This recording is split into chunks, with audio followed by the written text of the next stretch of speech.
Why did trying to sell Bumble Bee expose the conspiracy that bankrupted it?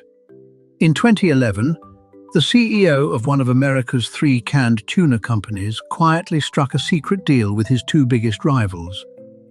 Years later, that deal would put him in a federal prison uniform, bankrupt the 120-year-old company he ran, and hand its name to a foreign conglomerate.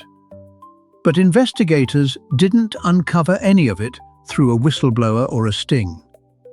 They found it because the company tried to sell itself for $1.5 billion. That's the twist at the center of this story. The deal that was supposed to make the company bigger is the one that exposed the crime that took everything away. And it all starts with the most boring object in your kitchen cabinet, a can of tuna. Before we get into how a can of tuna sent a CEO to federal prison, if you like stories where the exact move a company makes to protect itself ends up being the one that destroys it, this channel exists for exactly that. Subscribing costs nothing, and ringing the bell just means the next one lands in your feed the day it goes up. All right, back to the tuna. Canned tuna is about as unglamorous as groceries get. $1 or $2 a can, sitting in the same pantry aisle for decades, bought by nearly every household in America without a second thought. And almost all of it comes from just 3 companies. Bumble Bee, Starkist, and Chicken of the Sea together control roughly 73% of the entire US canned tuna market. Bumble Bee at about 29%, Starkist at about 25%, Chicken of the Sea at about 18%. Bumble Bee itself is old, founded in 1899 as the Columbia River Packers Association, with the Bumble Bee brand name appearing in 1910. By 2011, it was one of the most recognized names in American grocery stores, built on being cheap, dependable, and completely unremarkable. Nobody compares tuna prices between 3 brands at the store the way they'd compare cars or even coffee. You grab whichever can is on the shelf at the price you expect to pay, and you move on. That reputation was about to become the perfect cover for something else entirely. Think about what that kind of market actually means, structurally. When only 3 companies make almost all of something everyone buys, and none of them is watched especially closely because the product itself is so unremarkable, the only thing standing between customers and a quiet price fix is whether those 3 companies decide to compete with each other or decide not to. In 2011, Bumble Bee's leadership decided not to. Starting around 2011, with the cost of raw tuna rising, Bumble Bee's CEO Lischewski reportedly told rival executives that canned tuna had gotten too cheap. What followed wasn't a public price increase. It was a private arrangement.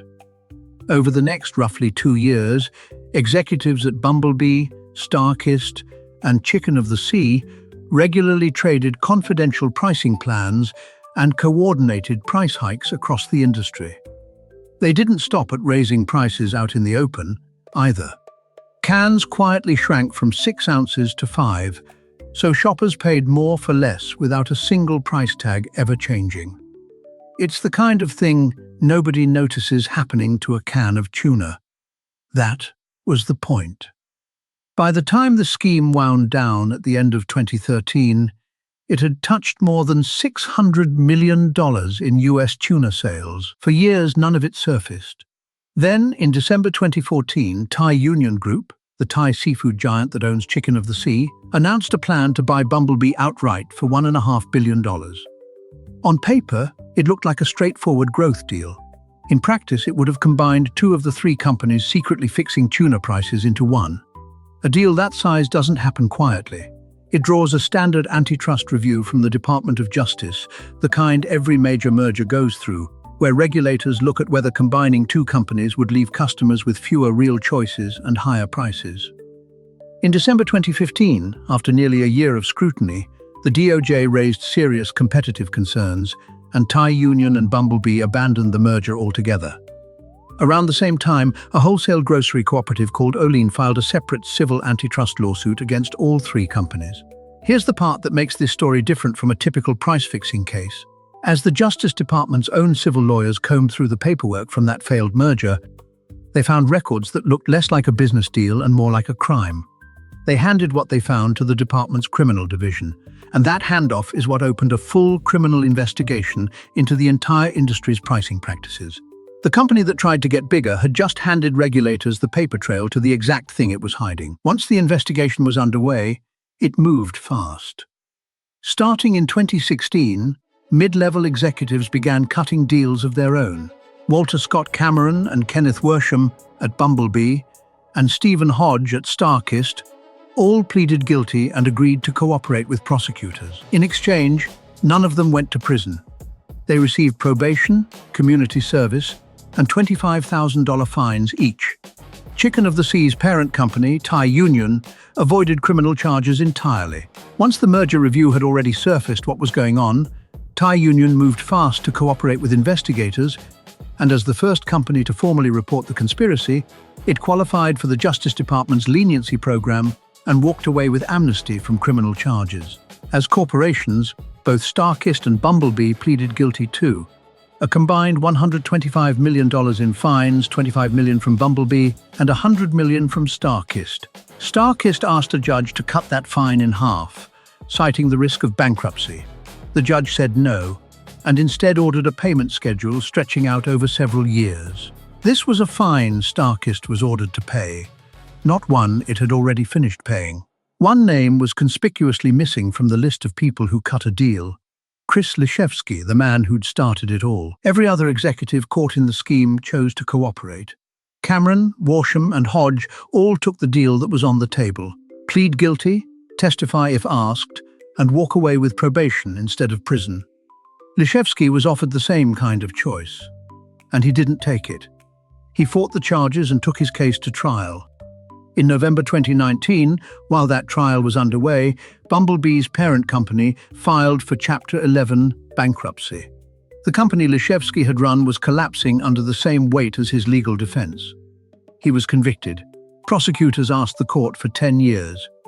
In 2020, the judge sentenced him to 40 months in federal prison and a $100,000 fine.